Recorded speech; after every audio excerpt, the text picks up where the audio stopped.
कुछ ही दिन में जो है रामलला अपने घर में विराजमान होने वाले और उसकी सभी तैयारियां जो है अयोध्या में पूरी हो चुकी है। इस वक्त हम श्री राम गौशाला में हैं और यहाँ से ही जो है ये गाय का जो दूध है वो अभिषेक के लिए जाएगा, तो ये काफी पवित्र गाय है। बिल्कुल 1992 में गौशाला का निर्माण हुआ है, यानी स्थापित हुआ। तब से लगातार ये गौवंश जो है यहीं पर हैं।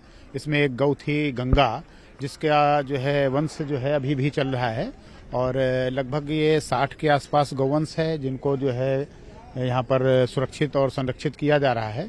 गौ आधार भूमि है ये पूरा भारतवर्ष।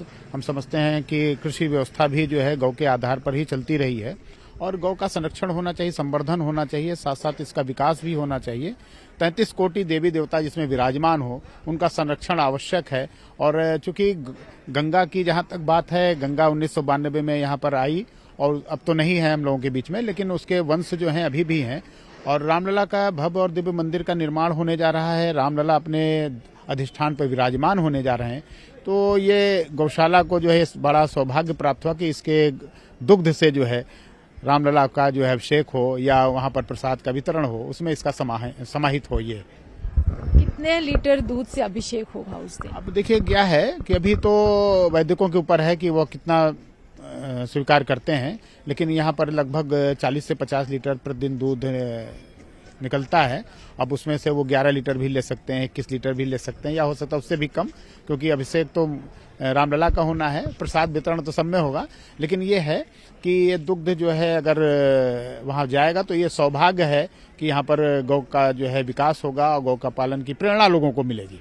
और इसके अलावा जो है ये इससे प्रसाद भी बनेगा, काफी सौभाग्यशाली बात है ये। बिल्कुल प्रसाद का वितरण भी होना है। और वैसे तो देखा जाए तो प्रसाद तो बेसन आदि का ही बनाएंगे, लेकिन यह है कि इसका समावेश पंचामृत जो बनता है वो गौ के दुग्ध से ही बनता है।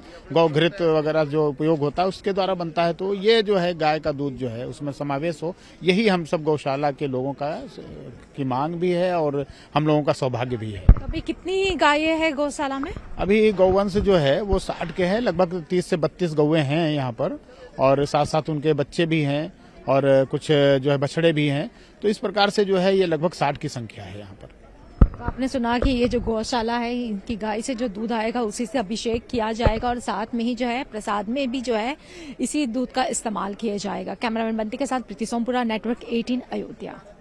कुछ ही दिन में जो है रामलला अपने घर में विराजमान होने वाले और उसकी सभी तैयारियां जो है अयोध्या में पूरी हो चुकी है। इस वक्त हम श्री राम गौशाला में हैं और यहाँ से ही जो है ये गाय का जो दूध है वो अभिषेक के लिए जाएगा, तो ये काफी पवित्र गाय है। बिल्कुल 1992 में गौशाला का निर्माण हुआ है, यानी स्थापित हुआ। तब से लगातार ये गौवंश जो है यहीं पर हैं। इसमें एक गौ थी गंगा, जिसका जो है वंश जो है अभी भी चल रहा है और लगभग ये 60 के आसपास गौवंश है जिनको जो है यहाँ पर सुरक्षित और संरक्षित किया जा रहा है। गौ आधार भूमि है ये पूरा भारतवर्ष। हम समझते हैं कि कृषि व्यवस्था भी जो है गौ के आधार पर ही चलती रही है और गौ का संरक्षण होना चाहिए, संवर्धन होना चाहिए, साथ साथ इसका विकास भी होना चाहिए। 33 कोटि देवी देवता जिसमें विराजमान हो, उनका संरक्षण आवश्यक है। और चूंकि गंगा की जहाँ तक बात है, गंगा 1992 में यहाँ पर आई और अब तो नहीं है हम लोगों के बीच में, लेकिन उसके वंश जो हैं अभी भी हैं। और रामलला का भव्य और दिव्य मंदिर का निर्माण होने जा रहा है। रामलला अपने अधिष्ठान पर विराजमान होने जा रहे हैं। तो ये गौशाला को जो है बड़ा सौभाग्य प्राप्त हुआ कि इसके दुग्ध से जो है रामलला का जो है अभिषेक हो या वहाँ पर प्रसाद का वितरण हो, उसमें इसका समाहित हो। ये कितने लीटर दूध से अभिषेक होगा उस दिन? अब देखिए क्या है कि अभी तो वैदिकों के ऊपर है कि वो कितना स्वीकार करते हैं, लेकिन यहाँ पर लगभग 40 से 50 लीटर प्रतिदिन दूध निकलता है। अब उसमें से वो 11 लीटर भी ले सकते हैं, 21 लीटर भी ले सकते हैं, या हो सकता है उससे भी कम, क्योंकि अभिषेक तो रामलला का होना है। प्रसाद वितरण तो सब में होगा, लेकिन ये है कि ये दुग्ध जो है अगर वहाँ जाएगा तो ये सौभाग्य है कि यहाँ पर गौ का जो है विकास होगा और गौ का पालन की प्रेरणा लोगों को मिलेगी। और इसके अलावा जो है ये इससे प्रसाद भी बनेगा, काफी सौभाग्यशाली बात है ये। बिल्कुल प्रसाद का वितरण भी होना है।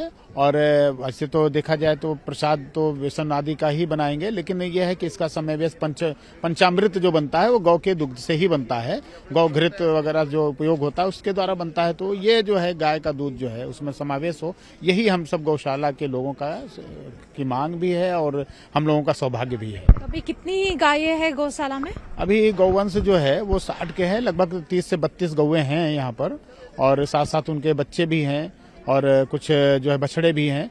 तो इस प्रकार से जो है ये लगभग 60 की संख्या है यहाँ पर। तो आपने सुना कि ये जो गौशाला है इनकी गाय से जो दूध आएगा उसी से अभिषेक किया जाएगा और साथ में ही जो है प्रसाद में भी जो है इसी दूध का इस्तेमाल किया जाएगा। कैमरामैन बंटी के साथ प्रीति सोमपुरा, नेटवर्क 18 अयोध्या।